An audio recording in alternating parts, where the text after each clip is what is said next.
A Seccional São Paulo da Ordem dos Advogados do Brasil, por sua comissão de Estudos em Direito da Moda, tem a honra de apresentar o webinar Direito da Beleza, Configuração do Mercado, Aspectos Práticos e Jurídicos, evento promovido pela referida comissão, com o apoio da Comissão de Cultura e Eventos.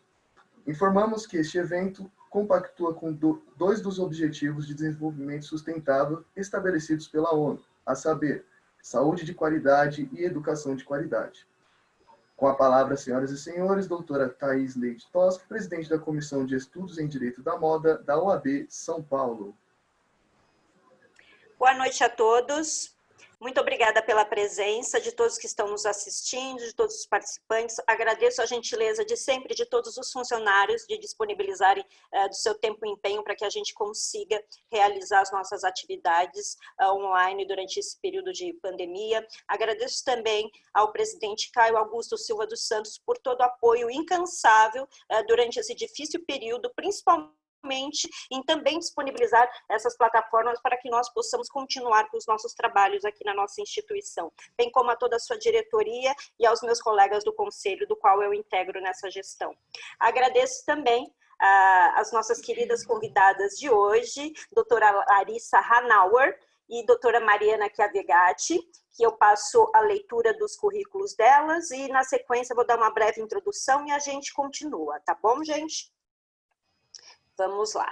A doutora Larissa Hanauer é médica dermatologista da Clínica Adriana Vilarinho, pós-graduada e especializada em dermatologia pelo Instituto de Dermatologia Professor Rubem Davi Azulay, da Santa Casa de Misericórdia do Rio de Janeiro, título de especialista em dermatologia pela Sociedade Brasileira de Dermatologia, membro efetivo da Sociedade Brasileira de Cirurgia Dermatológica, coautora da obra Atlas de Dermatologia, da Semiologia ao Diagnóstico. A doutora Mariana Chiavegatti é advogada, coordenadora da Coordenadoria de Direito da Beleza no âmbito da Comissão de Estudos em Direito da Moda da OAB São Paulo, graduada pelo Mackenzie, pós-graduada em Direito Processual Civil pela PUC e em Contratos pela ESA, certificada em Reforma Trabalhista pelo Grupo de Estudos Trabalhistas da USP. Gente, hoje oficialmente é o nosso primeiro evento que trata de uma forma específica sobre o direito da beleza. Quem nos segue, quem nos acompanha nas redes sociais sabe que em março foi institucionalizada, mediante portaria, dentro da nossa Comissão de Estudos em Direito da Moda, a Coordenadoria de Direito da Beleza, que é coordenada pela doutora Mariana, que junto com a nossa outra sócia, a doutora Carolina, foram as primeiras no Brasil a abordar essa temática. E razão pela qual, quando nós instituímos a coordenadoria dentro da nossa comissão, ela foi incumbida de capitaneá-la e de fazer a coordenação, aí, o acompanhamento dos trabalhos. É uma área muito nova, tal qual o direito da moda, o fashion law, é uma área mercadológica, isso é muito importante dizer para que as pessoas não achem, nossa, estão inventando áreas do direito. Não, nós não estamos inventando áreas de direito, nós estamos desenvolvendo nichos para a atuação da advocacia, e é justamente essa a função do direito da beleza, tal qual o direito da moda. Mais para frente, no decorrer do nosso webinar de hoje, a doutora Mariana vai fazer alguns apontamentos para vocês a respeito de números, a respeito da propriedade desse mercado como foco de advocacia. E é importante dizer também que elas também foram as primeiras a ministrar um curso de Direito da Beleza aqui no Brasil. Então, eu sempre digo que a minha alegria é muito grande por estar na OAB São Paulo e por ter sido a OAB São Paulo a primeira a trazer o Fashion Law de forma institucional para o Brasil e agora a primeira a trazer o direito da beleza também de forma institucional para o Brasil inteiro. A nossa ordem, como a maior seccional do país, continua aí no pioneirismo, continua caminhando essa trilha tão importante que é a nossa missão de desbravar aí esses novos nichos de mercado e oferecer novas oportunidades para a advocacia. Então, agradeço a todos que estão nos acompanhando aqui hoje, pela presença de todos vocês. Como sempre, quem participa das nossas atividades aqui sabe que nós temos um roteirinho a seguir, que eu acho importante, porque vocês têm ideia do que nós vamos debater. os nossos palestrantes também, e fica mais tranquilo. Só um minutinho enquanto eu abro aqui, tá, gente?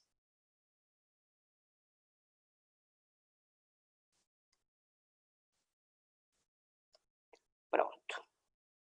Vamos lá. Nós começamos com um panorama da indústria da beleza antes e durante a Covid-19. Obviamente, a doutora Larissa vai abordar a parte mais prática, a parte mais do seu dia a dia profissional relacionada a isso, como médica dermatologista de uma clínica bastante conceituada aqui em São Paulo. Então, não tem como ela ter uma visão jurídica a respeito do que nós vamos debater. E quem nos acompanha sabe que é justamente essa a nossa função, trazer a parte prática do profissional, seja o profissional da indústria criativa, seja o profissional relacionado à beleza. No caso, a doutora Larissa, a medicina e a beleza. Então, a gente tem a junção dessas duas atividades. Já a doutora Mariana, obviamente, vai dar a visão dela como profissional atuante na área, e a visão de mercado propriamente do ponto de vista jurídico. Então, a gente pode começar com você, doutora Larissa, fazendo suas primeiras considerações aí acerca do mercado, da indústria da beleza, enfim, de uma maneira geral, de como era antes, como foi durante esse período em que houve o isolamento total, em que a clínica ficou fechada, assim como todas as demais clínicas aqui no nosso estado de São Paulo e no Brasil inteiro, bem como agora nesse retorno. Aos poucos, com todos esses procedimentos de cuidado e trato com o cliente. Por favor, a palavra é sua. Obrigada pelo convite, parabéns pelo pioneirismo. Eu na verdade, eu não conhecia exatamente esse mercado, né, jurídico da beleza, enfim, mas parabéns, porque eu acho que tem tudo a ver num país, principalmente como o nosso, onde esse mercado é gigante. Nós somos um dos principais mercados mundiais de beleza atualmente. Então, de procedimentos dermatológicos, a gente fica atrás apenas dos Estados Unidos e também no número de cirurgias plásticas. E nos produtos de higiene, de cosméticos, de uma maneira geral, a gente fica entre o terceiro e o quarto país. Ou seja, nós somos um público gigante para a indústria de beleza, seja ela de produtos ou de prestação de serviço, que seria o caso da clínica ou como médica dermatologista, eu atuo. E mulher é muito vaidosa, e a brasileira é muito mais, né? Então, assim, se a gente tem uma rotina de beleza no mundo que pega daqui até aqui, brasileira vai do cabelo até a ponta do dedo do pé. Então, o nosso ritual é até mais comprido e completo. Brasileira cuida de tudo. E a gente vinha num ritmo muito intenso de crescimento. A indústria no Brasil de beleza crescia num ritmo acelerado. Até que a gente foi pego, todo mundo de surpresa, com a Covid-19 no início de março, né? Então, antes da pandemia, há muitos anos, a dermatologia se desenvolveu bastante. Então, os procedimentos estéticos não invasivos, não cirúrgicos, no caso, eles aumentaram bastante nos últimos anos, porque as pessoas não querem o que a gente chama de downtime, que seria o tempo de recuperação que uma cirurgia necessita, muitas vezes. Você se afasta do trabalho, da atividade física, dos seus afazeres, tem a questão da anestesia geral, do hospital, às vezes assusta os pacientes. E com o desenvolvimento dos tratamentos dermatológicos, muita gente que não fazia nada passou a fazer e a se interessar. Então, a gente sempre fez muito, e com isso, por exemplo, tem 15 anos que eu atuo sou médica dermatologista. E nesses 15 anos, o número de preenchimentos, de toxinas, o próprio número de aparelhos de laser, de tecnologias que usam luz, para tratar os mais diferentes problemas, queixas dermatológicas de estética, seja envelhecimento, gordura localizada, cabelo, você teve um aumento, um boom muito grande ao longo dos anos. E o Brasil não fica atrás de nenhum país, pelo contrário, às vezes a gente é referência nos tratamentos que a gente realiza aqui, primeiro por uma exigência do público, dos pacientes ou dos clientes da indústria, né, de produtos. E também porque a gente está sempre indo atrás. O médico brasileiro estuda, frequenta congressos fora, frequenta congressos no Brasil, cursos, e está sempre se atualizando e exerce uma medicina que é um pouco de... A medicina brasileira é diferenciada e hoje ela é mais reconhecida lá fora, principalmente na área da dermatologia. Tem muitas pessoas que palestram no mundo inteiro representando o Brasil. A nossa clínica também é uma referência em tecnologia, em lasers. Então, com a pandemia, todo mundo ficou muito incerto do que aconteceria com todo esse movimento de beleza, porque as pessoas queriam seguir padrões, na verdade. Você queria a boca da fulana, a bochecha do ciclano, o olho de não sei quem, o cabelo, a cor e tudo. Mas, como médica, a gente respeita o que, depois mais para frente eu posso falar sobre isso, o que eu penso e o que a gente tem de filosofia de trabalho, que é cuidar, deixar as pessoas mais bonitas, mas sempre preservando o que elas têm de característica, evitando essas semelhanças de todo mundo, né? Mas aí, com a pandemia, todo mundo ficou realmente assustado com o que viria pela frente, o que continuaria a existir depois dali, né? Então, acho que no dia 22 de março foi quando a gente encerrou as atividades lá na clínica, a gente fechou mesmo.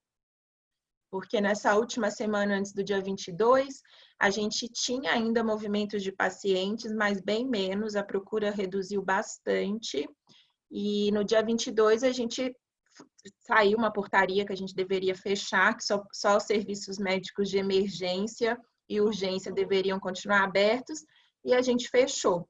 E as primeiras 2 semanas foram de silêncio total, praticamente até no WhatsApp, porque hoje a gente responde muita dúvida, o paciente telefona, e foi aquele, assim, todo mundo estava assustado com tudo, e nem pensando sobre beleza, né? Mas depois da segunda semana, as pessoas começaram a perguntar, a questionar, a voltar, a querer ter um interesse. Isso foi chamando a nossa atenção.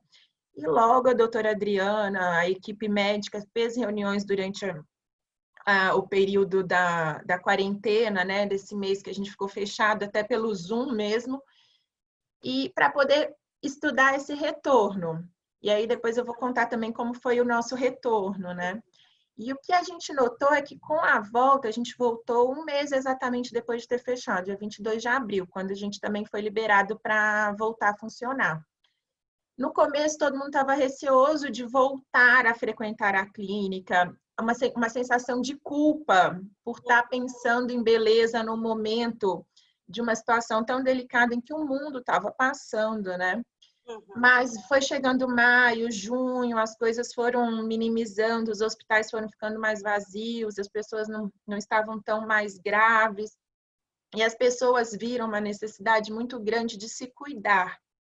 Então, o que eu notei depois da pandemia é que muito mais do que antes seguir padrões estabelecidos de beleza, as pessoas encararam a beleza como parte de um autocuidado e da autoestima, e como uma parte de saúde, porque é saúde mental, é saúde emocional.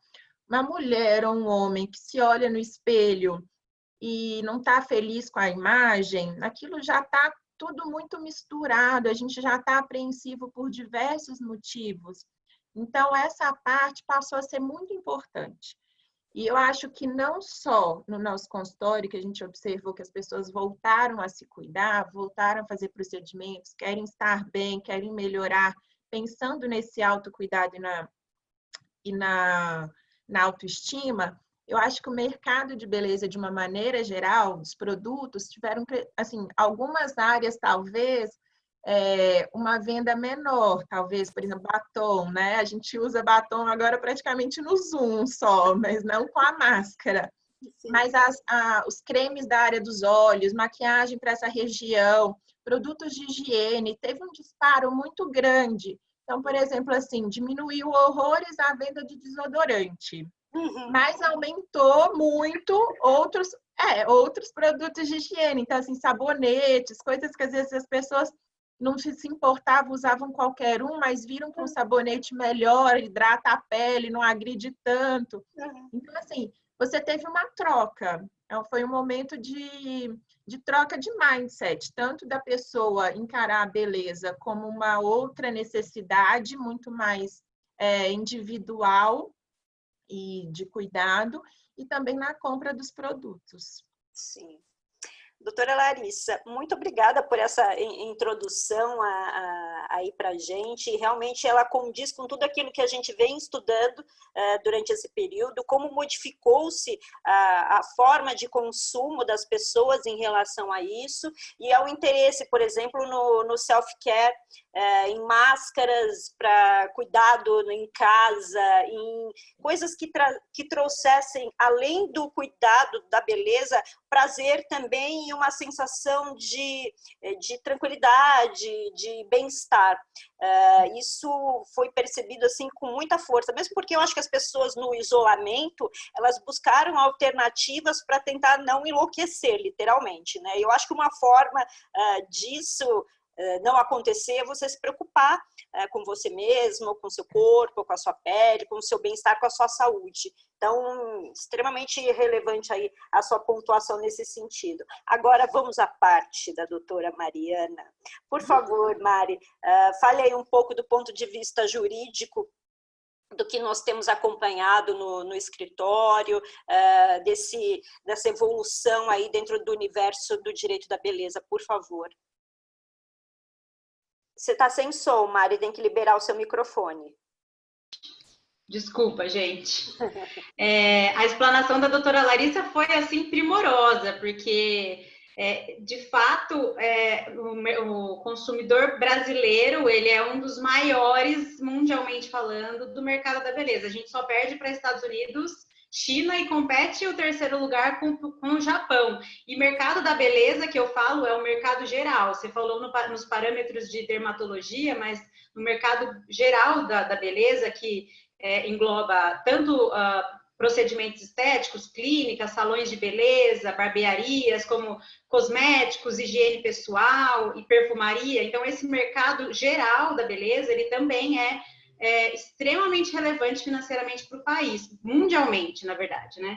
E é um mercado que movimenta cerca de 100 bilhões de reais por ano. Então, extremamente relevante. Até antes da pandemia, a previsão de crescimento desse mercado era de um crescimento de 5,1% para o ano de 2020. Realmente, quando entrou a pandemia, que fecharam todas as clínicas de estética, todas as clínicas de dermatologia e os salões de beleza e barbearia, houve um temor assim absurdo com relação ao como seria a volta desse mercado, que impacto financeiro esse mercado sofreria, uma vez que os serviços foram todos parados, não foi diminuído, foram parados completamente, diferente de outros mercados de venda e compra, que você adquire serviços pela internet, enfim. As clínicas de dermatologia ainda voltaram antes, né, dos salões. Os salões acabaram de voltar agora, e, enfim. Mas, por incrível que pareça, com essa noção e essa mudança de mindset das pessoas, dos consumidores, em se enxergarem mais, acho que a gente está em casa o tempo todo, a gente se olha no espelho o tempo todo, a gente vai para o banheiro, se olha no espelho, a gente passa na frente do armário, tem um banheiro. E assim, existe um fator, uma tendência nesse mercado da beleza, que é a da autocompensação. Eu estou em casa, não posso sair na rua, pelo menos eu vou me autocuidar. Então, houve um aumento na compra, na aquisição dos cosméticos absurdo. As máscaras, as skincares, as máscaras de skincare aumentaram absurdamente as vendas. Para vocês terem uma ideia, no primeiro mês de pandemia, as compras online de perfumaria e cosméticos aumentou em 83%. só perdeu para farmácia, porque ganhou ainda de supermercado, gente. É absurdo, assim. Eu vou até ver o número para vocês aqui, para vocês terem ideia da relevância do mercado.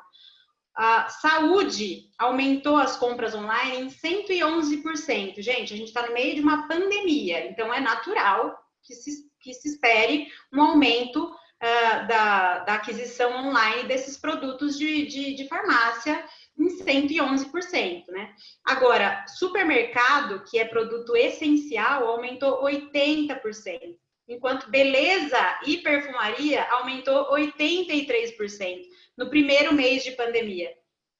Então, o brasileiro definitivamente não fica sem se cuidar. Nós tivemos uma crise muito severa em 2017, mais ou menos, foi uma crise política que deixou muita gente desempregada. E essa crise política e esse desemprego absurdo, por incrível que pareça, fez aumentar e fomentar o mercado da beleza, porque foram abertos inúmeros salões de beleza com essa crise, porque as mulheres queriam alcançar sua independência financeira, ajudar os maridos em casa, de repente, complementar a renda familiar, e foram em busca de cursos de beleza, curso na área da estética. Então, houve um aumento, um crescimento de quase 60% do mercado da beleza nesse período. E aí, a gente instaurou a pandemia, houve o decreto de calamidade, nós paramos. E o mercado da beleza aumenta 83%, mais até mesmo do que o supermercado. Então, definitivamente, o brasileiro não vai parar de se cuidar. Houve sim a gente acha que vai haver uma troca de prioridades. Hoje em dia a gente vê aquele que é o efeito batom, que a gente chama de efeito batom, que é o autocuidado, o self-care, a necessidade de se sentir bem consigo mesmo, não necessariamente passando um batom ou passando uma maquiagem, mas se cuidar internamente, de repente com aquelas pílulas da beleza, tratamentos conjuntos com essas pílulas da beleza, o self-care, as máscaras, os cremes, os cosméticos, perfumaria. Gente, quem que fica sem perfume dentro de casa? Mulher, a gente fala muito isso, mas entre o nosso meio de mulher, que é mais ligada à estética e à beleza, a gente toma banho e passa perfume para dormir. Então, a gente continua consumindo perfume. E continuamos, inclusive, fazendo as unhas. Não existe uma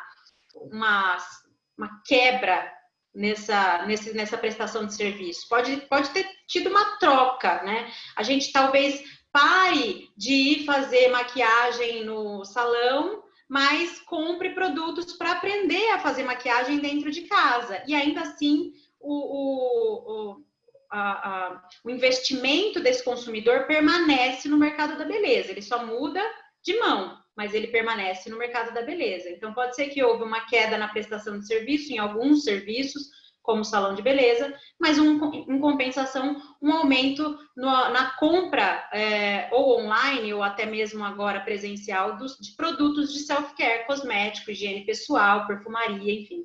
Então, de fato, isso é uma característica muito forte do mercado. A gente sabe que depois de 2 crises no Brasil, o mercado continua crescendo, não vai parar de crescer. O brasileiro consome 11 vezes mais itens de beleza, mercado de beleza, do que a inglesa, por exemplo.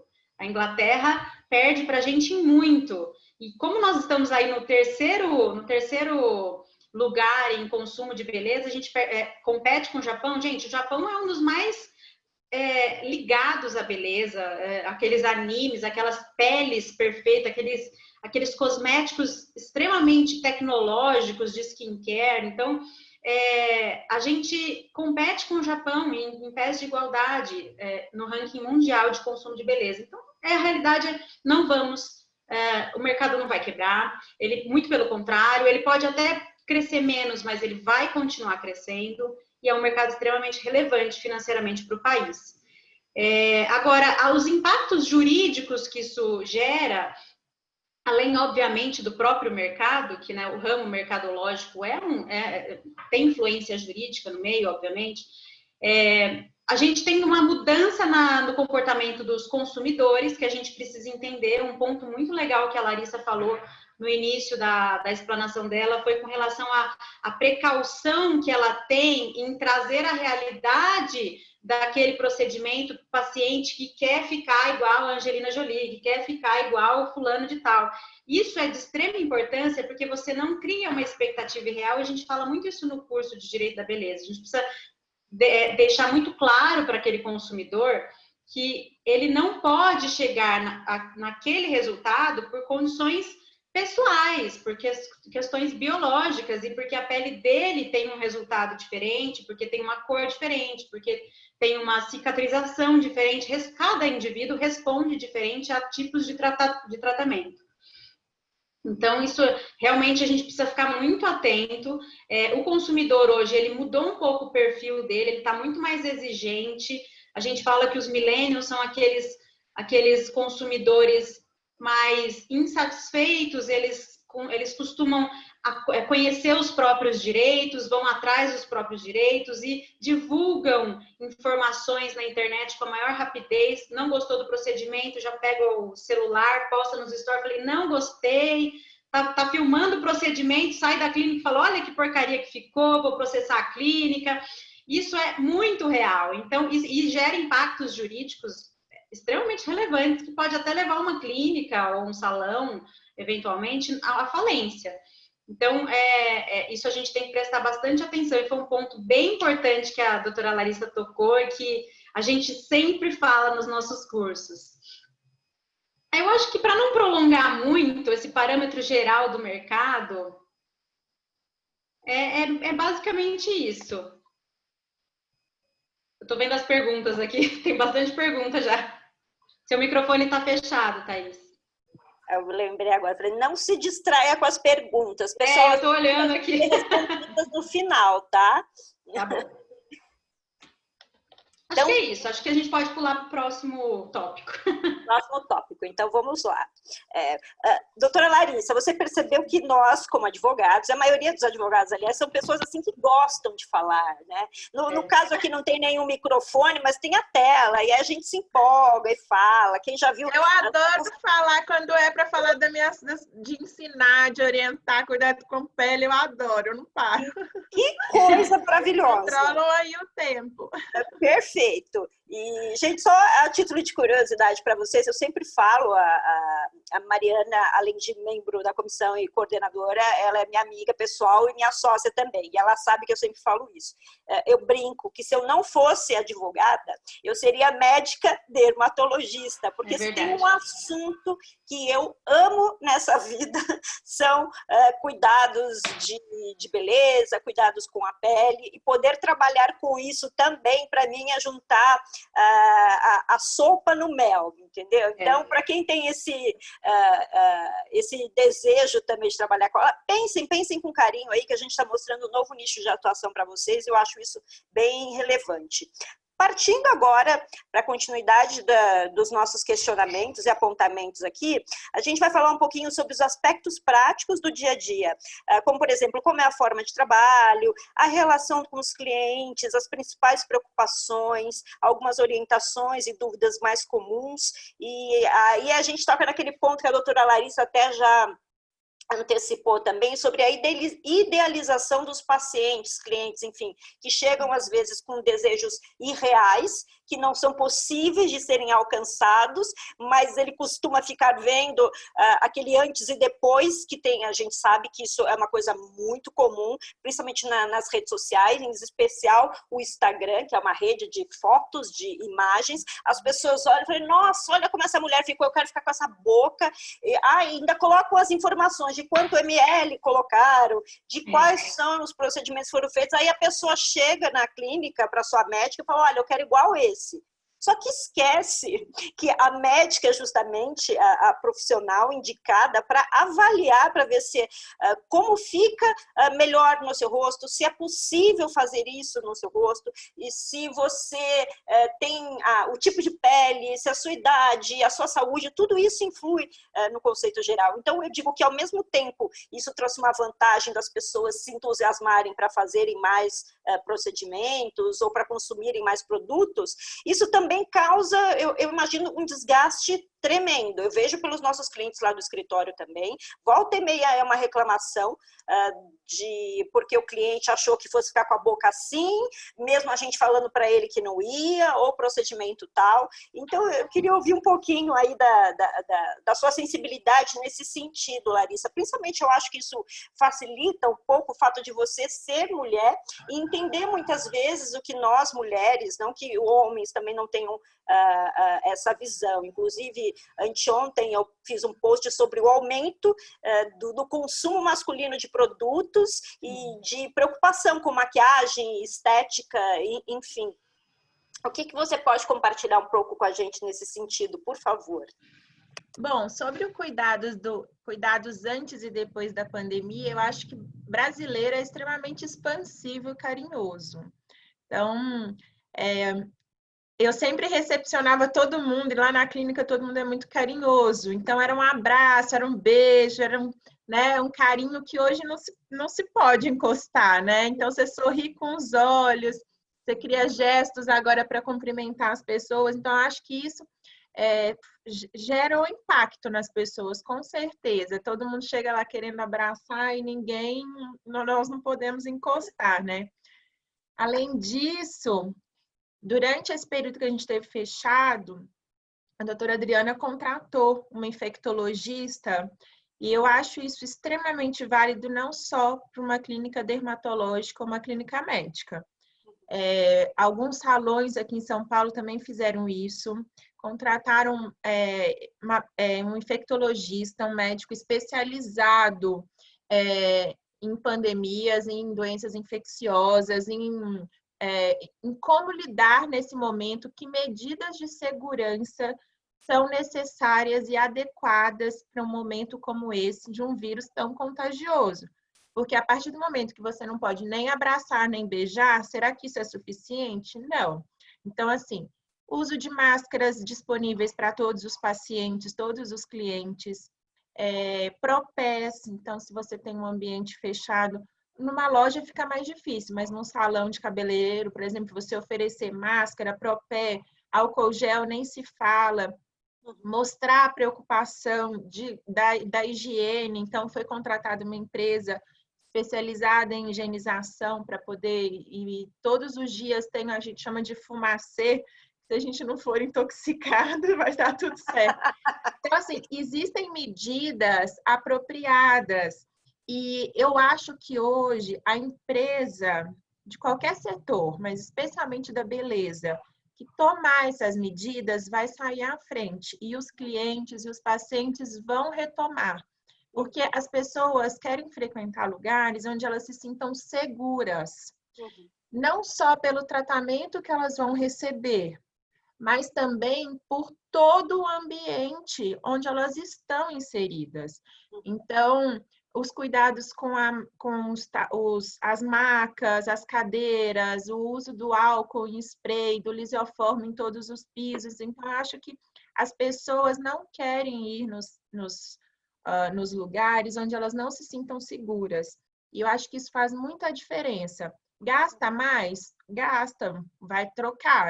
Você vai ter gasto com propé, com máscara que você não tinha antes, e talvez isso pese no orçamento, pese em qualquer orçamento, né? De estabelecimentos grandes e pequenos, de movimento grande ou pequeno.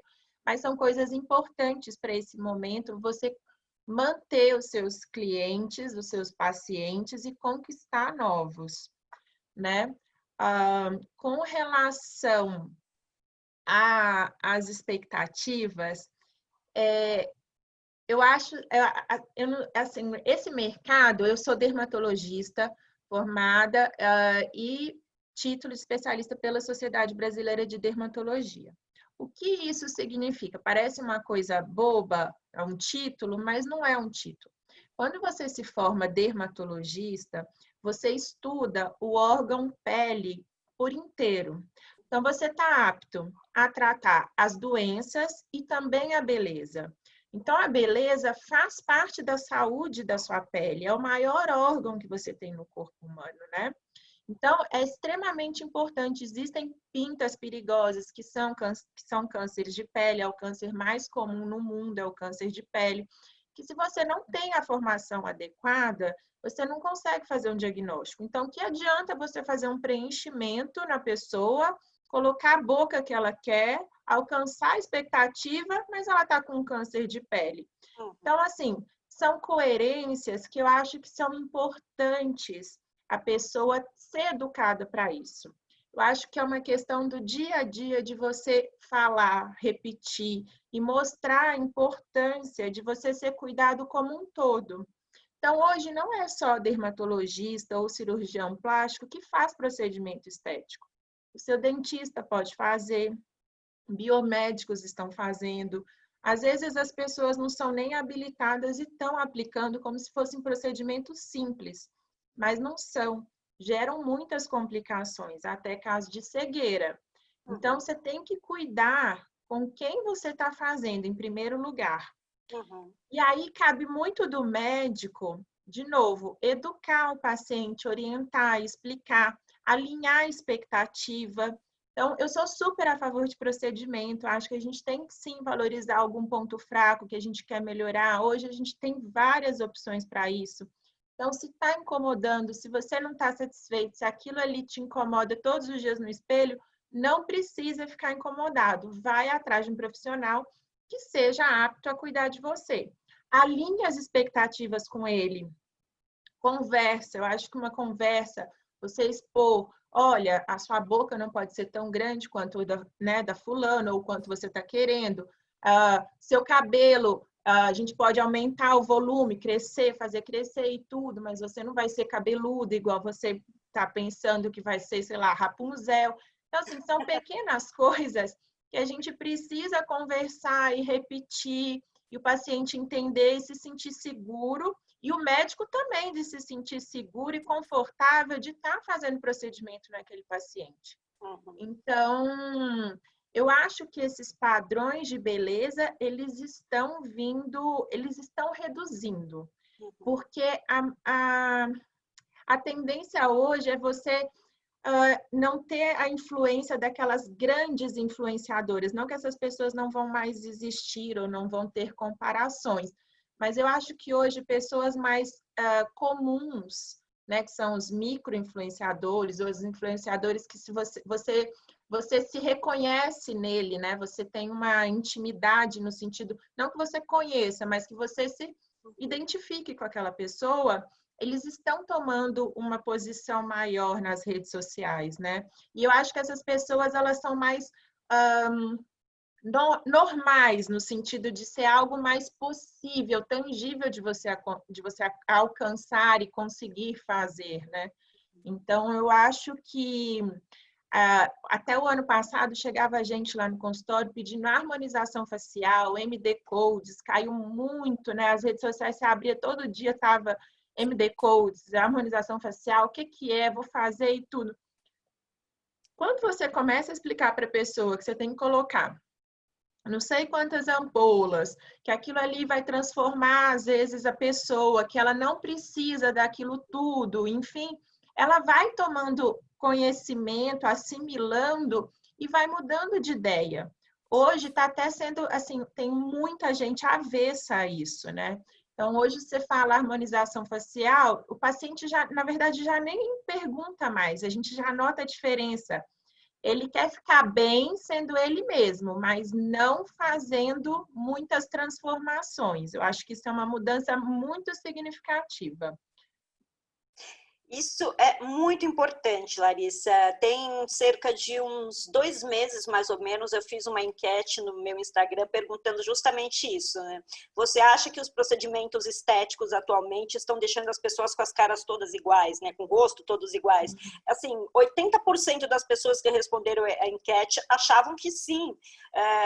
E eu acho isso realmente uma coisa extremamente perigosa. É porque com você estivesse encaixando todas as pessoas que têm uma diversidade sem fim de rostos, de tipo de pele, de traços, de características, numa só, como se aquela fosse a perfeita, a ideal, e tirando todo a identidade daquela pessoa, aquilo que a torna única. Isso realmente é muito complexo, muito. Eu acho Eu falo que é Playmobil. Eu falo que todo mundo estava virando. Vocês lembram? Vocês são dessa fase do Playmobil? Sim. Aquele monte de bonequinho igual. Era o que estava todo mundo virando, né? Eu acho que agora as pessoas não querem mais. E tem diminuído isso. A procura diminuiu bastante. Ai, graças a Deus, né? Porque assim o exército diminui, né? Do pessoal dos rostos iguais. Gente, só fazer um cumprimento que tem umas pessoas assim muito especiais para mim que estão aqui nos acompanhando. Agradeço a presença da conselheira Luciana Remoli, muito obrigada, minha amiga, da doutora Soraya Embaçaí de Mello, que é nossa membro consultora da comissão e presidente da comissão de propriedade intelectual de Santana do Parnaíba, a doutora Thaís Capito, que é presidente da comissão de propriedade intelectual da OAB do Jabaquara. Muito obrigada pela presença de vocês e muito obrigada a todos os demais que estão nos acompanhando também. Mari, agora é com você. Eu sempre falo, é uma coisa que eu falo muito até para a Thaís, né? O procedimento, quanto menos as pessoas percebem que você fez, mais bonito ele fica, né? Mais bonito é o resultado. Eu acho que ninguém pode perceber que você fez um procedimento. Se a pessoa percebeu que você fez um procedimento, esse procedimento está errado. Eu sou dessas. Eu sempre falo que quanto mais natural, mais bonito, né? E quanto menos aparecer, que não adianta nada. O que eu acho engraçado hoje em dia é que as pessoas têm deixado o rosto mais... Eu tenho o rosto, sempre tive o rosto bem quadrado. E as pessoas me perguntam, sempre nas redes sociais, se eu faço preenchimento labial, se eu já fiz preenchimento de masseter, porque elas não conseguem entender que tem pessoas assim e tem pessoas que não são assim e todo mundo tá querendo ficar com a cara igual. E é impressionante, mas assim, tirando a parte estética, o que eu acho muito importante que você falou sobre trazer a realidade, é um questionamento que a gente tem muito dos nossos clientes no escritório, é como que eles podem se resguardar de pacientes com expectativas irreais, né? Porque às vezes não basta só você orientar o cliente, obviamente a gente tem que conversar com o paciente, explicar a realidade, mas às vezes tem pacientes que não ficam satisfeitos ainda assim e geram problemas jurídicos para a clínica. A gente já teve muitos casos nesse sentido. Até que a gente fez um protocolo de precaução, né, um protocolo de prevenção, um protocolo formal, com contratos, com termos de responsabilidade, que traziam as características da pele da pessoa, as possibilidades reais que a pessoa tinha com aquele procedimento, uma ficha de anamnese específica para o procedimento e para aquele tipo de pele. A gente sabe que hoje em dia os tribunais não têm mais aceito contratos genéricos na área da beleza, eles não têm aceito fichas de anamnese genéricas, porque eles entendem que de fato, não se pode generalizar o ser humano, ele é incomparável, cada ser humano é um. E graças a Deus o Poder Judiciário tem entendido isso e tem coibido esses profissionais que não estão muito bem preparados para atuar nesse mercado, que eu falo que é um mercado extremamente peculiar, porque ele é um mercado emocional, ele não é um mercado negocial e estrategista, ele mexe com autoestima, com emoções, ele pode causar problemas seríssimos com a personalidade da pessoa, depressão, por exemplo, e de fato, preenchimento não é preenchimento que todo mundo está fazendo preenchimento hoje em dia, mas você pode necrosar a pele, por exemplo, num preenchimento na linha como é que chama isso daqui, doutora Laís? Na glabela. Muito perigoso necrosar, são regiões de zona de risco. Aqui, glabela, nariz, são extremamente perigosos. E essa região aqui de cegueira também. São lugares onde tem que tomar cuidado. E hoje em dia as pessoas não sabem, os pacientes não são obrigados a saber, eles têm o direito de serem informados, né? Mas ainda assim, se eles quiserem fazer, eles estão também assumindo um risco, mas obviamente que o profissional tem que tomar todos os cuidados possíveis. Mas como que a gente faz para resguardar esses profissionais de pacientes que são aqueles insatisfeitos crônicos, que ainda assim, trazidos à realidade, não vão ficar com aquele resultado almejado, eles ficam insatisfeitos. A gente indica, além do protocolo, as fichas de anamnese, porque pacientemente, né, Larissa? A gente sabe que paciente fala que não fuma, vai no consultório e fala, não fumo, imagina, minha cicatrização é ótima, e fuma, não tem problema cardíaco, às vezes tem, ou não tem diabetes, que a cicatrização é muito pior.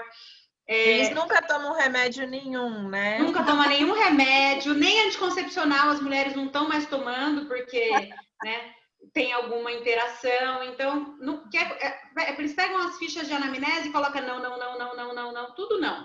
Então, tem doenças que a gente sabe que influenciam demais os resultados. Psoríase, herpes, tem inúmeras doenças de pele, como a própria doutora Larissa falou, que influenciam no resultado dos procedimentos estéticos. E os pacientes, eles não só precisam saber disso, eles não só precisam saber, como eles precisam se responsabilizar por uma omissão deles.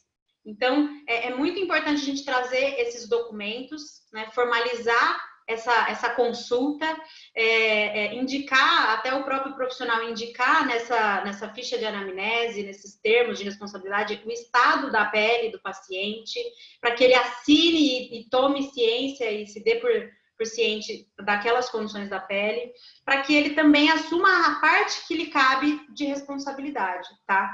Então, isso é muito importante. E também, numa eventual ação judicial, para o próprio profissional se resguardar de que ele fez o que ele pôde para atender as expectativas do paciente, porque a gente sabe que a responsabilidade, a obrigação do profissional de estética é uma obrigação de resultado. Não é igual a dos advogados, que é uma obrigação de meio, ou seja, eu não tenho obrigação de atingir o objetivo do meu cliente, mas um profissional da estética tem obrigação. Só que a gente sabe que o objetivo e as expectativas são absolutamente subjetivas. Cada um tem o seu conceito de beleza, cada um tem o seu conceito do que é bonito, do que é estético, do que é harmonioso, o que pode ser para mim pode não ser para outra pessoa. E aí tem um terceiro ser julgando aquela relação e que é uma terceira visão do que é belo, do que é estético. Normalmente é um homem, porque a gente tem mais juízes homens no Poder Judiciário do que mulheres, não entendem absolutamente nada de beleza, são homens já de idade talvez um pouco mais avançada, ou na meia-idade para mais. Então, eles não fazem a menor questão de entender e também acham isso fútil, desnecessário, e aí ele sempre pende para o lado do consumidor, naturalmente. Então, se resguardar formalmente dessas expectativas dos pacientes é de extrema importância. E, de fato, a gente achava até no início da implementação desses protocolos de prevenção que os pacientes iam fugir, iam achar burocrático e tal, mas pelo contrário, eles, como você até falou, Larissa, eles se sentem mais seguros por entender que aquele consultório, aquela clínica é de fato uma clínica preocupada e profissional, antenada no que precisa ser feito, no que pode ser feito e do que não pode ser feito também. E o resultado disso foi muito positivo. Os pacientes ficaram mais confortáveis, se sentiram mais seguros para voltar.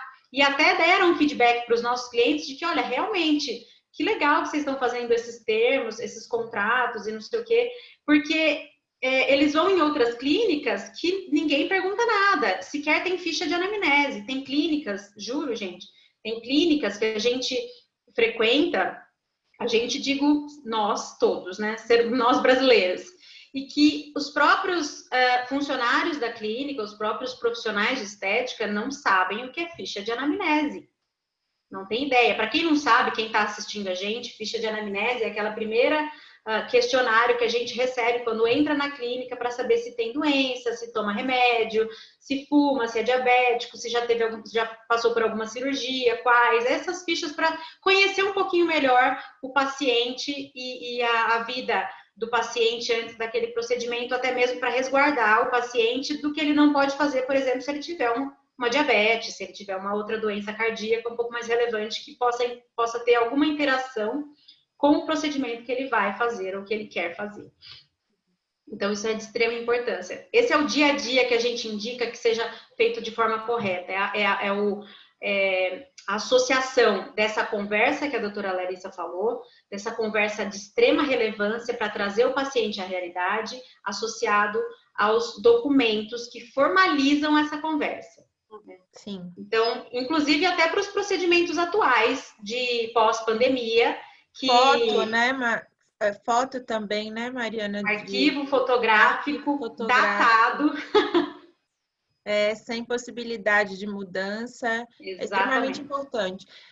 Assim, quem se mostrar mais profissional e mais segurança vai se destacar e minimizar os riscos, porque Sim. risco todo mundo tem. Sim. Pode ser o melhor profissional, pode ser um profissional excelente, mas a partir do momento que você está fazendo, você tem um risco de ter complicações. Então, vamos minimizar ao máximo.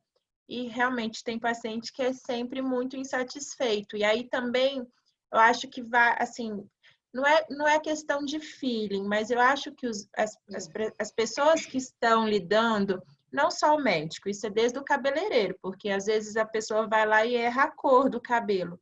Sim. É extremamente ruim para o cliente, para o paciente passar por uma situação. Mas um bom profissional também vai se sentir mal com o erro, né? Então, eu acho que a gente tem que se cercar, inclusive, de advogados. É sempre bom ter um respaldo profissional também por trás para a gente poder saber lidar nessas situações, né? E uma coisa engraçada que a gente até instituiu nesse protocolo de prevenção, né, do escritório, é que é importante saber negar possíveis pacientes problemas, porque fica muito mais barato, muito menos trabalhoso e muito menos traumático você dizer, olha, eu não posso te atender, do que realizar um procedimento que você sabe que talvez não vai dar certo, ou não vai ficar do jeito que o paciente quer, do que sofrer alguma consequência judicial, por exemplo, alguma indenização, enfim. E tem perguntas chaves, a gente até trabalha muito isso com os nossos clientes, perguntas chaves que você consegue identificar um possível paciente problema. E são perguntas que você conversando com a pessoa nem percebe que você está inquirindo ela ali, está tentando obter informações, né? Importante. Depois eu vou precisar de uma consultoria, Mariana.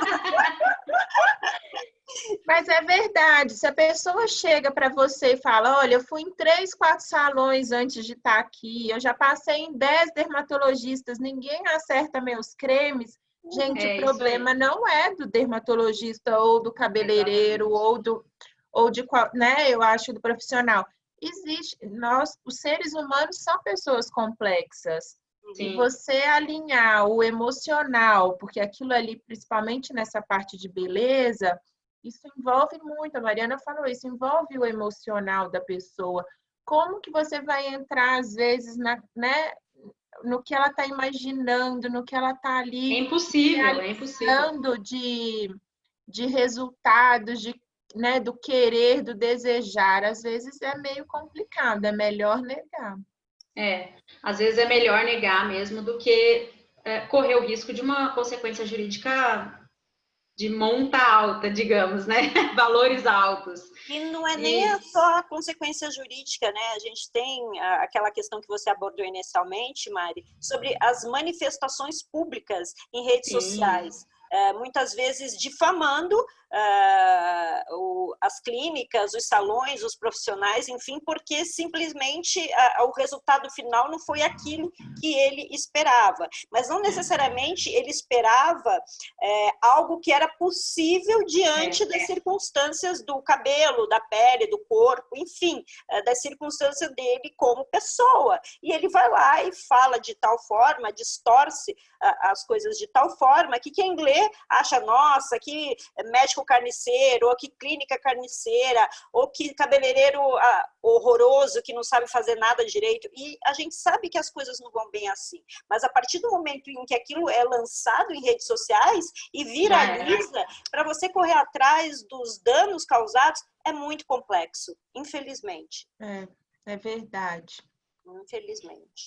Esses danos, a gente fala que esses danos à imagem de clínicas e clínicas de estética e clínicas de dermatologia, ou qualquer mercado que envolve a área da beleza de procedimentos, seja salão, seja clínica, enfim, eles são praticamente irreparáveis, porque essas reclamações, elas viralizam, elas têm um alcance muito alto e normalmente alcança justamente aquele meio social daquela pessoa, que é justamente quem frequenta ou quem frequentaria aquela clínica, aquele salão.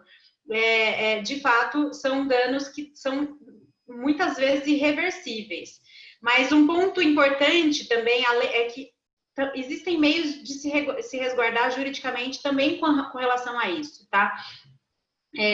A gente fala sobre formalizar nos contratos, nos termos de responsabilidade e nas fichas de anamnese, que embora a obrigação do médico seja de resultado, do médico que mexe com a parte estética, seja de resultado, você demonstrando que você trouxe aquele paciente para a realidade, que ainda não tenha ficado do jeito que ele queria, mas ficou de um jeito esteticamente ok, aceitável, a gente consegue ganhar essas ações judiciais e temos tido resultados muito positivos com essa documentação, com ficha de anamnese, termo de responsabilidade, contrato de procedimento, com arquivo fotográfico robusto e corretamente feito, né? Porque a gente sabe que fazer foto com luzes diferentes também não adianta muito, sem data também não adianta muito. Então, tem que ser feito de forma correta. Isso traz, sim, resultados positivos. Desculpa, Mariana, mas, assim, falando sobre esse negócio de foto de antes e depois, é vedado ao médico postar fotos do antes e depois de procedimentos no Brasil. Sim. Então, é muito difícil você, não sei, a maioria dos médicos nem corre esse risco, porque você vai ser chamado a sofrer uma ação disciplinar, né? CRM. Sim. Então, por exemplo, no perfil da nossa clínica, no meu perfil do Instagram, não vai ter nunca foto de antes e depois. Mas muita gente posta. E Sim. eu achei interessante, há uns dias atrás, um amigo nosso, dermatologista do Rio de Janeiro, ele é um dos palestrantes, vai no mundo inteiro mostrando o que o Brasil tem de bom de técnicas, né, de preenchimento, de botox. Ele lançou essa ideia e mostrou o quão diferente a luz, as maneiras de se manipular uma foto do antes e depois. E isso gera uma expectativa gigante nas pessoas que estão vendo e não levam em consideração essas manipulações que existem, né? É luz, é sombra, é sorriso, é língua não sei aonde, passar um gloss depois que faz o preenchimento da boca. Então, são vários truques e macetes que as pessoas têm usado para postar essas fotos antes e depois e mostrar resultados fantásticos. Que às vezes você não consegue, sabe? Dá até uma certa frustração. Eu vou falar para você, porque na verdade você fala, gente, eu estudo tanto, eu faço tanto todos os dias no meu consultório e eu não consigo que essa pessoa faça. Gente, não, é verdade, ué. Você quer fazer um lifting na pessoa com ácido hialurônico?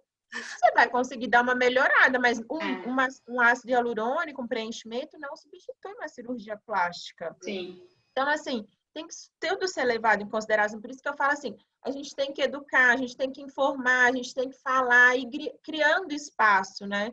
Eu acho que é de sementinha em sementinha que a gente vai mudando as pessoas, né? Porque esse efeito manada delas olharem essas grandes influenciadoras, esses perfis de antes e depois, de querer, desde micropigmentação, tem muito, né? Micropigmentação das sobrancelhas, da boca, as luzes, o cabelo, né? Eu acho que isso tudo tem manipulação nas fotos também. E a gente tem que estar atento, né? Na verdade, é um ponto muito importante a ser tocado, porque hoje em dia o Poder Judiciário tem entendido redes sociais, fotos de redes sociais, como promessa velada. Então, isso é muito importante. Então, o consumidor, a partir do momento que ele olha aquele feed do Instagram ou um site da clínica, eventualmente, cheio de antes e depois incríveis, transformações fantásticas, ele pode levar aquilo para o Poder Judiciário e dizer, olha, eu fui enganado por conta desses antes e depois. E ele ganha, tá? Se não tiver um protocolo de prevenção robusto, com um arquivo fotográfico e demonstrar que não houve má prestação de serviço, que foi contratado um serviço e que os limites daquele resultado eram X e tal, você perde uma ação judicial. Então, a gente sempre orienta os clientes, os nossos clientes, a ou não postarem, porque assim, médico a gente sabe que não pode. Então, médico a gente fala, não poste foto de antes e depois. Ponto.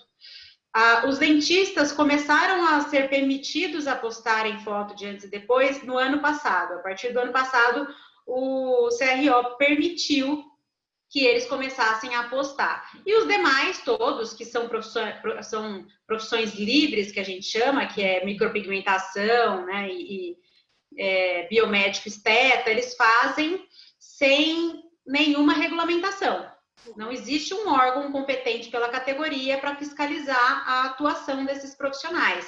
Então, eles fazem sim, e são os que são mais pegos nessa condição de promessa velada, principalmente micropigmentação. Os dentistas ainda têm muito cuidado, porque os bons profissionais, obviamente, ainda têm muito cuidado com essa postagem, o que a gente vê, mas a partir de micropigmentação e biomédico esteta, a gente já vê um pouquinho mais de audácia nas publicações das fotos. E isso tem gerado muitos problemas e o Poder Judiciário tem entendido como promessa velada. Prometeu, não cumpriu, você tem a obrigação de indenizar o paciente. E outra coisa, gente, uma observação. Porque, além de postarem as fotos, muitas vezes essas fotos de antes e depois são postadas sem que o paciente ou cliente tenha anuído e sem que tenha assinado nenhum termo de cessão do uso da imagem. Então, além do processo, eventualmente por conta do Poder Judiciário, vai ter um processo por conta do uso indevido da imagem de outra pessoa e com fins comerciais, o que a gente tem até uma súmula no STJ especificando disso. Você usou a imagem de outra pessoa sem autorização com fins comerciais, isso já automaticamente acarreta um dano, não precisa nem a comprovação de que houve o dano. Você comprovando por A mais B que aquilo foi utilizado sem sua autorização e com fins comerciais, já está estipulado. Então, eu acho que isso é muito sério e a gente vê hoje em dia as pessoas tratando como se não fosse muito. A imagem da pessoa está na internet, ela veio aqui na clínica, ela disse que queria, eu perguntei, eu posso postar? Ela disse que podia. Que autorização essa? Tem que ter autorização por escrito, tem que ter o registro de quanto tempo aquela imagem vai ficar disponível, do que vai ser feito, não pode ser assim. Então, as pontuações que vocês estão fazendo são de extrema relevância, principalmente a doutora Larissa trazendo essa visão, porque esse é o tipo de médico, de profissional pelo qual eu tenho muito respeito, que é aquele que mesmo o paciente querendo tocar o terror, se transformar numa outra pessoa, não importa a que preço, o profissional vai lá e diz, olha, você não pode fazer isso. Eu vou em outro médico, então. Então, tá bom, você pode ir, porque realmente eu não vou colocar nem você em risco e nem a minha própria carreira em risco, porque eu acho que as pessoas que se submetem a esse tipo de situação é bem complexo. E outra, gente, a doutora Larissa mencionou, e a doutora Mariana também, a gente está vendo muito nas redes sociais, eu sei que depois está sendo gravada a palestra, a gente depois vai ficar disponível, então eu acho importante a gente deixar isso registrado. A gente está vendo muito questão de rinoplastia sem plástica. As pessoas modificam a estrutura do nariz com preenchimento, só que o que elas não sabem é que isso pode causar a necrose, como bem apontou a doutora Larissa e a doutora Mariana, as pessoas, não, olha só, meu nariz está todo, não vou precisar nem operar, não vai ter que quebrar ou raspar, que é assim que funciona uma rinoplastia cirúrgica, fora o tempo de recuperação que você fica como se tomasse 2 socos em cada olho, com aquela tala aqui no nariz durante, sei lá, uns 2 meses. Eu nunca fiz rinoplastia, gente, mas eu tenho várias amigas que já fizeram, por isso que eu sei de todo esse trâmite. E acha que simplesmente você vai entrar no consultório, encher o seu nariz de preenchedor e pronto. Não é assim, né? A área do nariz é extremamente perigosa. É uma área que muitos médicos não fazem. Eu, por exemplo, é uma área que eu não faço preenchimento. Eu aconselho cirurgia plástica, mas eu não aconselho preenchimento. Principalmente se o nariz já foi previamente operado. Mas existem profissionais sérios, médicos sérios, tanto dermatologistas quanto cirurgiões plásticos, que fazem, sim, preenchimento do ácido hialurônico. Existem maneiras de minimizar os riscos, mas eles existem.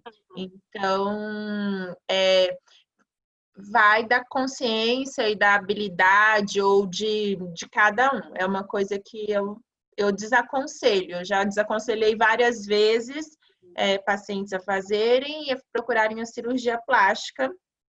E eu acho que é a melhor maneira de cuidar do nariz. Até porque você também tem alterações funcionais, não só estéticos, né? E geralmente desvio de septo junto. Então, assim, o estético não vai minimizar o seu problema de respiração, né? Então, eu acho que a cirurgia, nesse caso, é o mais adequado, quando a pessoa tem problemas funcionais junto. Quando é um procedimento que a gente chama de alto risco, é muito importante que o paciente entenda esses riscos, quais são os riscos que ele corre fazendo esse procedimento, ainda que seja feito de uma forma muito profissional, muito adequada, minimizando os riscos, enfim. O paciente precisa saber disso e ele precisa assinar um termo de responsabilidade que ele assume a responsabilidade pelos riscos que ele está correndo, que ele concorda correr aqueles riscos. Isso é importante. Porque a gente sabe que é arriscado, o profissional às vezes faz de forma perfeita, minimizando os riscos, mas cada paciente responde de uma forma. Pode ser que o paciente tenha escondido alguma característica, algum problema de saúde que influencia no resultado, ou até mesmo no pós-procedimento, ele não faz aqueles cuidados, não toma os cuidados pós-procedimento de forma correta, que também influencia no resultado. Então, isso é de extrema importância. Mariana, no nariz, na verdade, é assim, existe variação anatômica. Todos nós podemos ter, eu, você, qualquer uma de nós aqui. E não tem como a gente saber. Não tem como afirmar se o nosso vaso passa por aqui, se ele é anastomosa aqui, vai para cá. Existem porcentagens de variação anatômica. Isso não é adivinho, né? Então, você vai na técnica que minimiza, você vai no que é a maioria. Mas quem disse que você não vai cair na minoria, entendeu? E para você daí é 100%. A gente tá, né? Então, assim, eu acho complicado, porque esse procedimento não é muito do cuidado do paciente no pós. O preenchimento do nariz ou o preenchimento de uma maneira geral. Preenchimento, ele não que o resultado seja imediato, ele acomoda melhor ao longo das semanas. Pode ficar equimose é roxo, né? Hematoma, dolorido, dependendo do lugar que você faz, mas não tem tantos cuidados assim como uma cirurgia, né? Realmente não tem pós. E então é muito da técnica, né? E aí a anatomia é fundamental. Então o médico tem que conhecer, qualquer profissional. Fala assim, seu dentista está apto a fazer? Se ele estudou para isso, se ele foi lá, estudou anatomia, dentista estuda anatomia, mas se ele estudou anatomia voltada para preenchimento, para aplicação, se ele se desenvolveu nessa área, eu acho que ele pode fazer. Acho que tem mercado para todo mundo, tem paciente para todo mundo, perfil de paciente para todos os profissionais. Eu acho que não é questão de você ser médico ou não, é questão de você estar preparado, apto ou não de fazer aquilo, sabe? Sim, é. E por isso que o paciente também tem que assumir a responsabilidade, a parte que lhe cabe de responsabilidade, né? Porque ele sabe o risco que ele está correndo, então ele assume e ele concorda em assumir aquele risco. Isso é que é mais importante. Porque ele simplesmente não saber ou não assumir de boca o risco e acontece, ele pode sim processar o médico, por melhor que seja o profissional, e o médico não tem como se resguardar. Ele não tem como se falar, não, você assumiu o risco, você sabia o risco que você corria. E isso é anatômico, eu não tenho como saber, não tenho como adivinhar, enfim. Então, isso é muito relevante, muito importante saber que precisa, sim, formalizar a responsabilidade do paciente nos procedimentos estéticos. Com certeza. Meninas, vamos passar para o nosso próximo tópico, senão a gente vai ficar aqui falando até amanhã, porque, como eu disse para vocês, eu amo esse assunto, né? Principalmente essa questão de nariz é algo que me chama muita atenção, porque eu ando implicando com o meu nariz, não que tem algum, né? Enfim, mas vocês sabem como é que é. A mulherada, quem está aí nos acompanhando, sabe disso, a doutora também. A gente adora ficar caçando imperfeições em nós mesmos que possam ser corrigidas de alguma forma, né? Você sabe, Thaís, que eu acho que às vezes a gente fixa o nosso olhar para um ponto só. E a gente passa a valorizar aquele nosso defeito como se aquilo fosse gigantesco, que todo mundo reparasse na gente naquele ponto, sabe? Ele tá olhando para o meu nariz, ele tá conversando comigo olhando para o meu nariz. A pessoa não tá olhando para o seu nariz, mas você acha que ela tá olhando para o seu ponto fraco, né? E a gente fica naquilo no espelho, se martirizando, e fica um pensamento fixo, até que você toma a decisão de tomar uma atitude. E aí você procura com as amigas, com a família, na rede social, uma referência de profissional, e vê foto do antes e depois, e dá um Google, e faz aquela pesquisa, porque hoje o paciente tem informação, a pessoa tem informação. Ela não chega no seu consultório hoje sem saber de nada. Ela já fez uma busca antes, né? Então, assim, ela tem um monte de expectativa, o médico ou o profissional está lá para atender da melhor maneira possível, mas eu acho que cabe ao médico, ao profissional, alertar todos os riscos, incentivar a fazer sim, se incomoda, e se você pode resolver o problema daquele paciente, daquele cliente, ou ter encaminhar. Sabe o que? Eu encaminho muito paciente.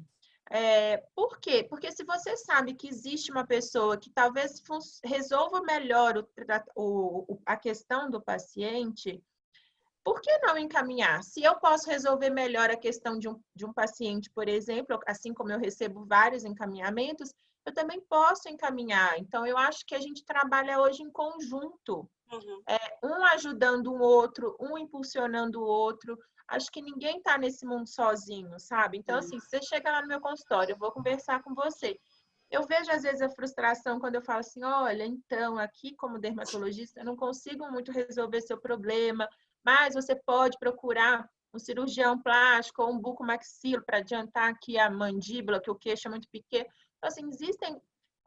hoje a multidisciplinaridade está aí, né? Eu acho que só agrega isso. Um ajudar o outro, impulsionar o outro. Sim. Sim. Gente, antes de partirmos, eu tinha que falar isso, porque ela falou a palavra mágica. Quem já viu minhas palestras sabe que todas as vezes eu falo sobre isso. Tal qual o Fashion Law, o Beauty Law também tem como duas características principais a interdisciplinaridade e a multidisciplinaridade. Razão pela qual hoje aqui no nosso webinar nós temos uma médica dermatologista e advogados, justamente para mostrar a interação entre as nossas atividades dentro desse segmento profissional. Então, achei ótimo. E olha que ela falou sem a gente combinar, hein? Isso é o melhor... Eu gostei, é interdisciplinaridade e multidisciplinaridade. São coisas diferentes, distintas. Exato. Importantíssimas. Então, ó, vocês estão vendo, não sou eu que estou falando sozinha. Adoro quando as pessoas falam as coisas que eu já mencionei anteriormente, a importância. Então, vamos lá. Gente, agora o nosso terceiro tópico. E, assim, é com dor no coração, mas a gente não vai poder se estender muito, infelizmente. Vamos falar um pouquinho sobre as ações de enfrentamento no setor durante e pós o Covid-19. A gente já falou um pouco antes também, eu só queria saber se vocês tinham mais alguma pontuação nesse sentido, mais alguma consideração nesse aspecto, antes que a gente passe para a finalização e para as considerações finais e abrir para as perguntas. Bom, eu já até contei um pouco do que aconteceu lá na clínica. Eu acho que não deixa de ser um exemplo. A doutora Adriana foi um exemplo para muitos médicos dermatologistas e para outros médicos de especialidades distintas e também para salões, cabeleireiros, enfim, que buscaram o exemplo da doutora Adriana de como enfrentar tudo isso para se mostrar profissional e pronto para atender da melhor maneira e da maneira mais segura possível. Claro, 100% de segurança a gente vai ter em algum ambiente, nem na nossa casa. Às vezes o delivery, a compra de supermercado, a gente não sabe o que se traz o Covid ou não. Então, assim, 100% de segurança não dá para ter, mas minimizar ao máximo e transmitir essa segurança, essa confiança, né? Você, enfim, você deixar o paciente se sentir bem, acolhido e seguro. Eu acho que isso é super importante. E mudanças vão ficar. Eu acho que máscara a gente vai usar por muito tempo. A vacina não vai ser a resolução de todos os nossos problemas. Então, assim, essas mudanças e algumas delas vão permanecer. E é importante a gente saber disso, né? Nós estamos esperando a vacina, mas até lá ainda tem muita coisa. E quando ela chegar, a gente ainda vai ter que ter os cuidados. Sim, sem dúvida nenhuma. E você, Mari, mais alguma consideração? Eu queria fazer só uma consideração a respeito da mudança dos profissionais, do relacionamento entre profissionais e consumidor. Uma coisa que a gente observou muito entre os nossos clientes, que inclusive foi uma ação que fizemos no escritório para os nossos clientes, de estreitar o relacionamento entre o profissional e o paciente. Dar para aquele paciente possibilidades para ele se cuidar. Por exemplo, a gente viu muito isso em salão. Os profissionais não tinham como atender os clientes e os clientes falavam, meu Deus, e agora? O que eu vou fazer? Eu faço máscara sempre no salão, eu não sei o que produto que eu uso. E aí, o que os salões começaram a fazer? A comprar, montar kits personalizados para aquele cliente, para ele usar em casa, para ele dar a manutenção daquele tratamento dentro de casa. E isso pode ser feito também pelos dermatologistas, pelos médicos dermatologistas, porque são produtos, às vezes, por exemplo, que faz peeling na pele, alguns procedimentos que fazem no consultório, e o médico pode orientar obviamente, alguns cosméticos que conseguem fazer a manutenção daquele peeling ou a manutenção daquele tratamento por mais tempo, até ele poder voltar para o consultório e fazer o procedimento correto dentro do consultório. Então, essas foram algumas dicas que nós demos para os nossos clientes e que funcionou muito bem, porque eles começaram até a vender kits, principalmente salão de beleza, começou a vender esses kits para os clientes. Não vendia o serviço, porque não era permitido, mas conseguia vender os kits personalizados para aqueles clientes. Isso é uma coisa bem legal, porque você estreita o relacionamento com o seu paciente, você gera uma fidelização e um reconhecimento, aquela sensação de importância e de relevância, que isso não tem preço, é justamente o que os consumidores vinham buscando já há quase 5 anos, esse estreitamento, essa personalização, que é genérico, não agrada mais ninguém. Então, isso é uma coisa bem legal que a gente deu de dicas para os nossos clientes, tem funcionado muito bem, e eu acho que não vai mais morrer, é um relacionamento que vai se estreitar e vai permanecer dessa forma, e a tendência é só aumentar. Muito legal mesmo, uma ótima ideia. Meninas, por favor, façam as considerações finais de vocês aí sobre o que a gente abordou hoje. E aí eu vou escolher 2 perguntas aqui que o pessoal está mandando. Gente, não esqueçam, por favor. Eu já vi uma pergunta da Giovana Lino aqui, que nós vamos fazer. Gi, obrigada. A Gi foi minha estagiária, gente, é uma queridíssima, já está formada e é uma alegria muito grande poder partilhar aqui com ela esse momento. A Gi, e depois as outras perguntas, mandem onde tem um Q e A embaixo aqui na tela de vocês, tá? É mais fácil para a gente visualizar, porque se colocar no chat, ela se perde, tá bom? Obrigada, gente. Meninas, considerações finais? Não, eu acho que a gente falou bem, falou bem, não sei, mas falou tudo, né?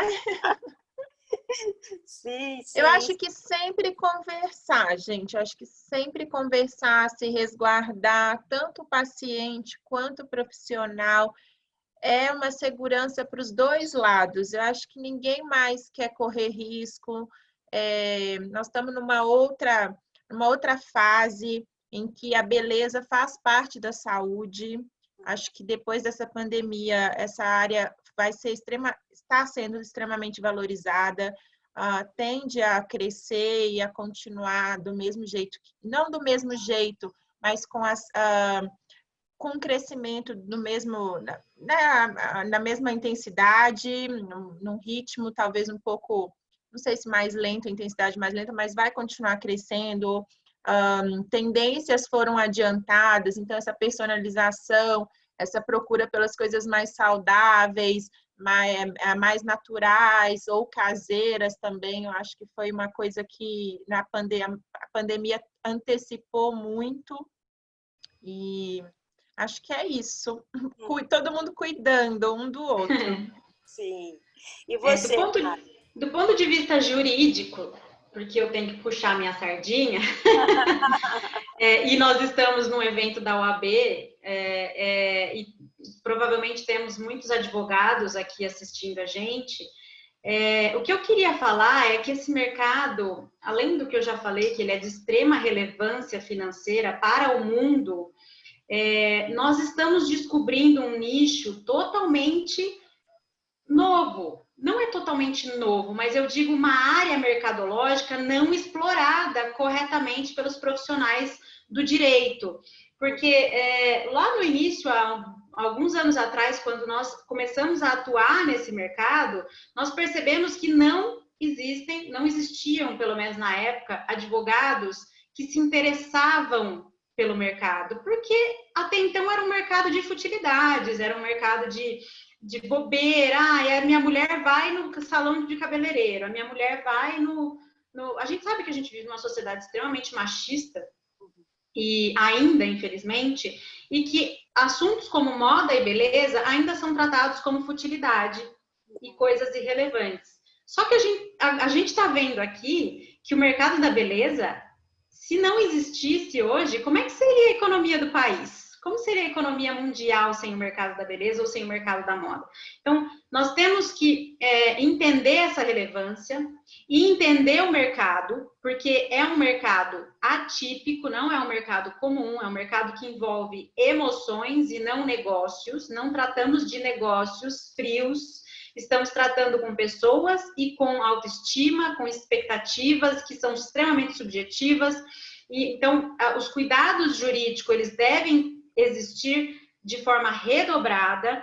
Precisamos de profissionais que atuam nesse mercado e que entendem das peculiaridades desse mercado para fornecer um serviço eficiente para o mercado da beleza, para os profissionais da beleza, para que eles se resguardem, tá? Inclusive até pacientes, que pacientes tenham seus direitos, que tiveram seus direitos violados, você saiba atuar para ele de uma forma eficiente, para que ele tenha uma contrapartida desse direito violado, uma indenização, de repente, eventualmente.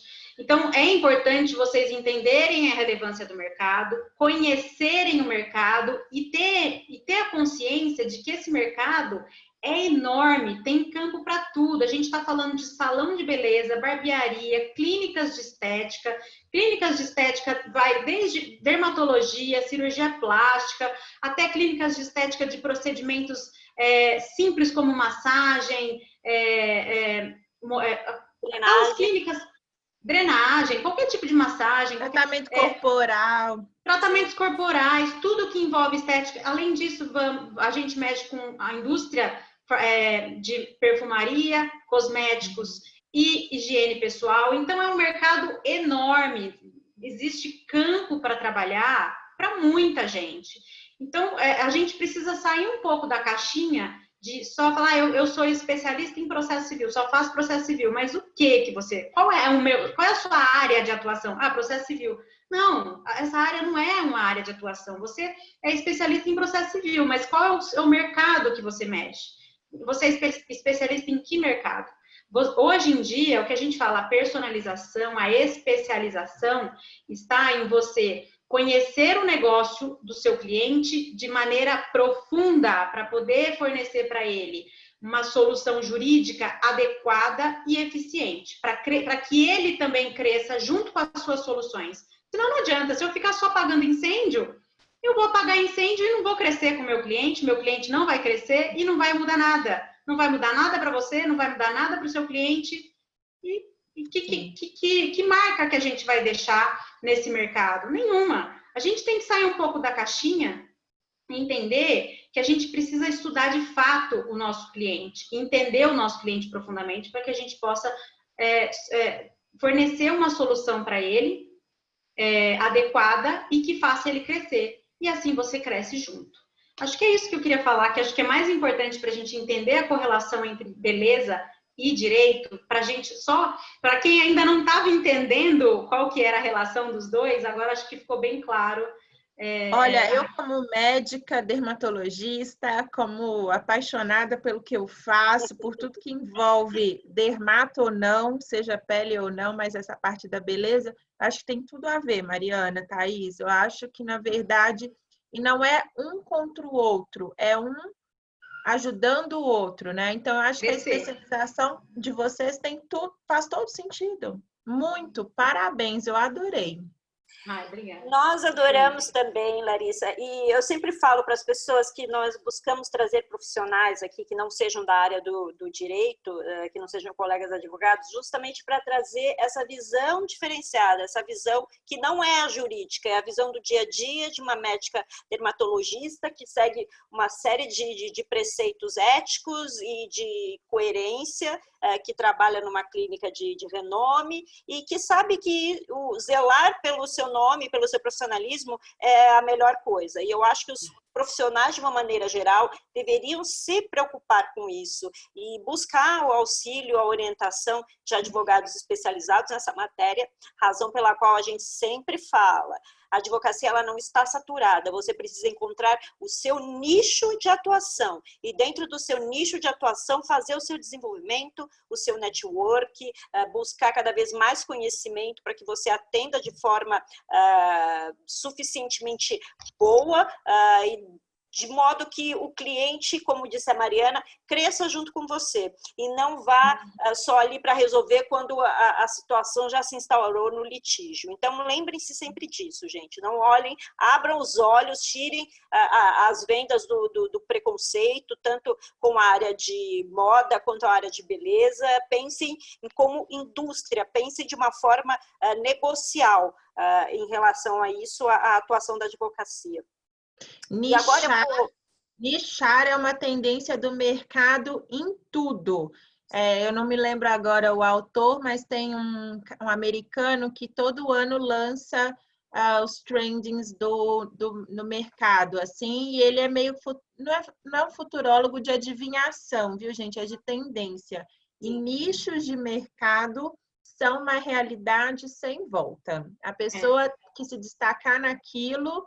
Ela pode até limitar o número de clientes, mas ela vai ganhar muito em conhecimento e esses clientes vão ser fiéis, vão fidelizar. Então, estão vendo, né, gente? Isso é a doutora Larissa que está falando, para vocês não virem dizer para a gente, não, vocês estão puxando sardinha para a área de vocês, não.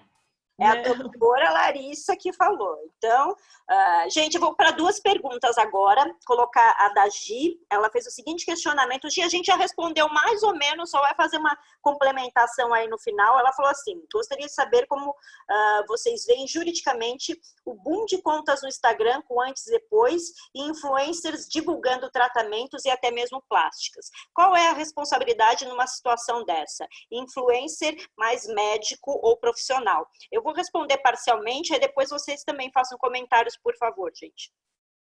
Não pode, como a gente viu antes, médico não pode fazer, pode fazer no consultório para ficar para dentro do portfólio dele. Não do portfólio, aqui a ficha médica do paciente. O prontuário. Prontuário. Eu não lembrava esse nome, prontuário. No prontuário. Os demais profissionais têm cada um a sua legislação. Como disse a Mariana, os profissionais da odontologia, quase que não sai, né? Tem o CRO que liberou e os outros profissionais não têm o regramento, mas sempre, gente, quem não tem o regramento, que use o bom senso e não esqueça dos termos de autorização de uso da imagem. A gente já começa por aí. Na sequência, a questão da responsabilidade. Eu sempre digo, a partir do momento em que você faz a indicação de algum tipo de serviço, partindo do pressuposto de que você utilizou aquilo e faz isso de maneira pública e eventualmente recebendo para fazer essa divulgação, você tem responsabilidade, sim.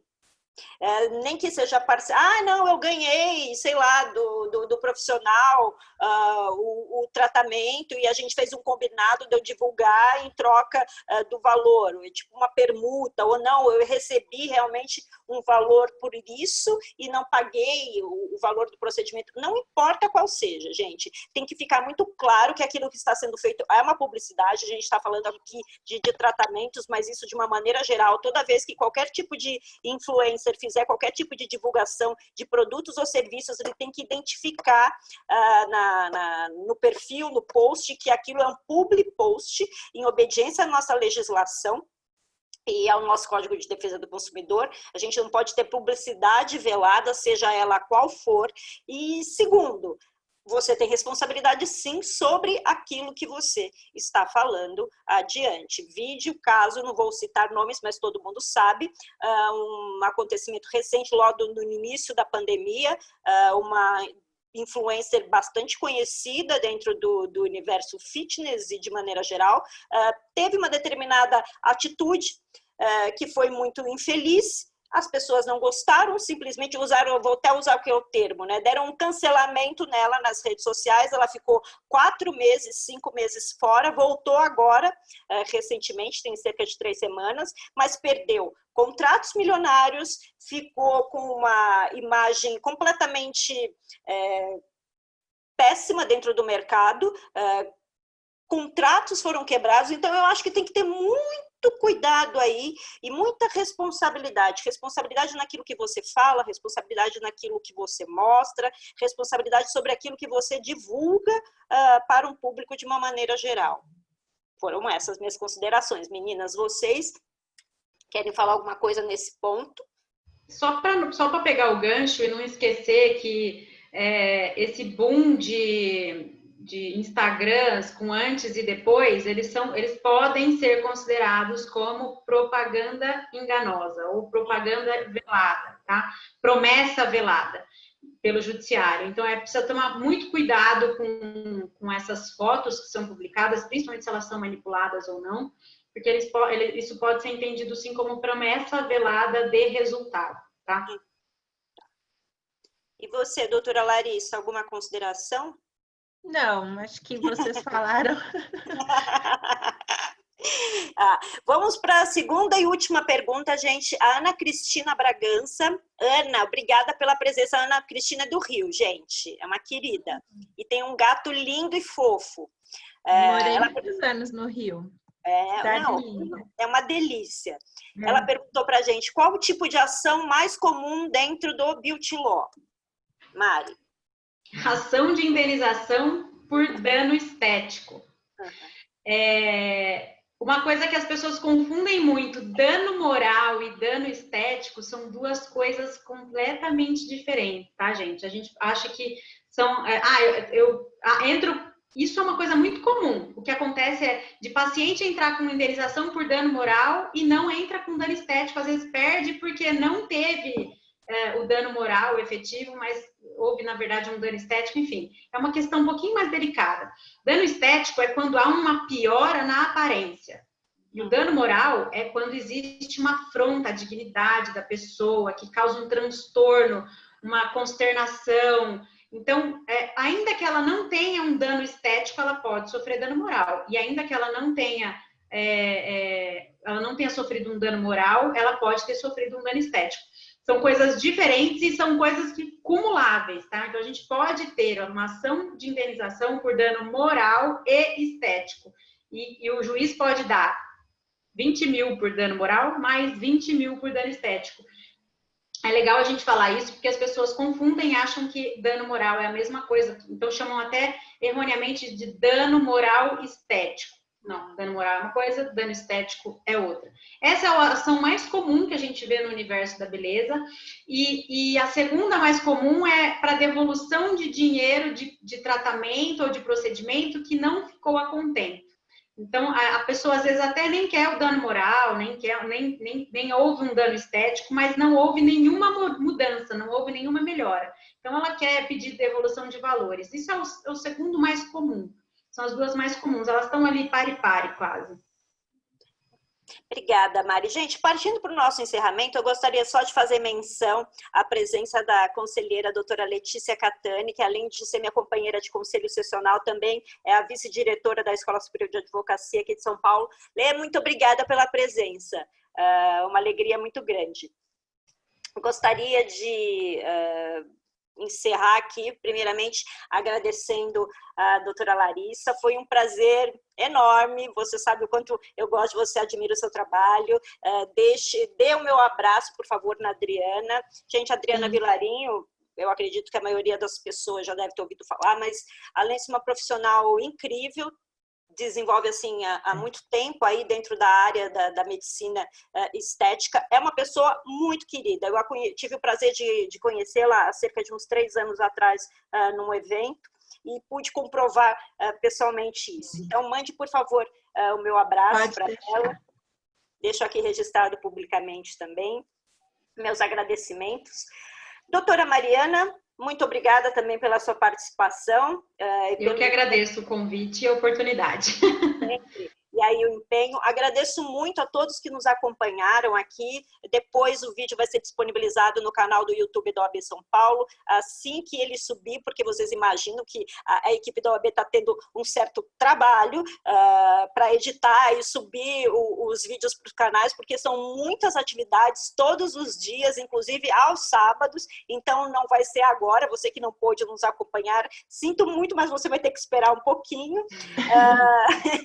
E dia 27... Qualquer dúvida que as pessoas tenham, podem me mandar mensagem, gente. Por favor, eu estou à disposição. Obrigada pelo convite, Thaís, Mariana, um prazer. Obrigada, OAB.